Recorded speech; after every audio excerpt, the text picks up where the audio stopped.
गुरु प्यारे हो, अपना कमरे में, घर में, एक कमरे में अंदर बैठ के सिर्फ नाम सिमरन कर रहे हो ना, दुनिया ऐसी है आपको वो भी नहीं करने देगी। तभी महाराज ने ये कृपान दी। और हाँ, धन श्री गुरु गोबिंद सिंह सच्चे पातशाह जी की हमें अगर खुशी चाहिए ना, तो एक सिख की रिस्पॉन्सिबिलिटी बनती है कि वो सिर्फ अपनी ही मुक्ति लेने नहीं आया।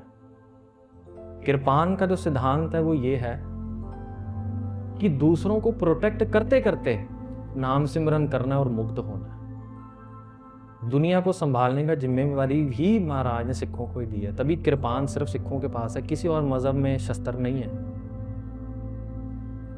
ठीक है, और यहीं से बात ये भी क्लियर हो जाती है कि राज भी सिर्फ खालसे का ही है, राज कोई और कर ही नहीं सकता। देख लो ना, मुगल आए, राज किया कितने साल, कैसा राज था उन्होंने।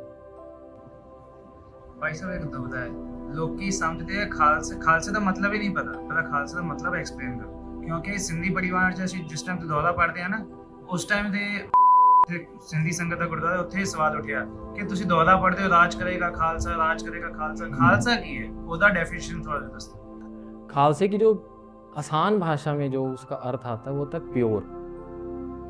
और दुनिया में प्योर दो चीजों से बनता है, जिसके पास मीरी और पीरी दोनों है, भक्ति भी और शक्ति भी है। क्योंकि अगर आप सिर्फ भक्ति करोगे ना और आपके पास शक्ति नहीं होगी, तो बुरे लोगों के पास शक्ति चली जाएगी। और फिर क्या होता है, मुगलों का राज देख लिया ना हमने, शक्ति गलत हाथों में गई, जो भक्ति कर रहे थे उनको भी मार दिया उन्होंने। उसके बाद अंग्रेज है, उनका राज देख लिया।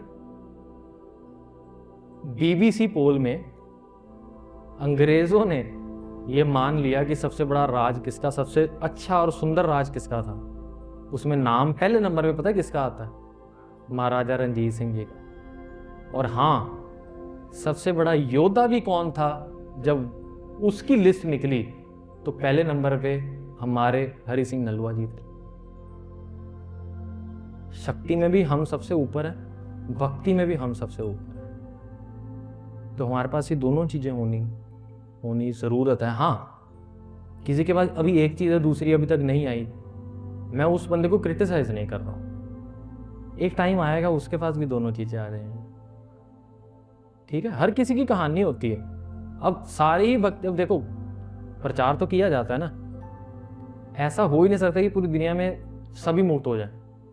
तो होगा क्या जब सब मुक्त हो जाए, सभी चौंकड़ी मार के बैठ जाएंगे, ये अकाल पुरख जी की सजाई हुई दुनिया चलेगी कैसे। तो ये चीज होती है, हर किसी की कहानी, किसी के कुछ कर्म पूरे होने होते हैं, तब तक उसके पास दूसरी चीज नहीं आती।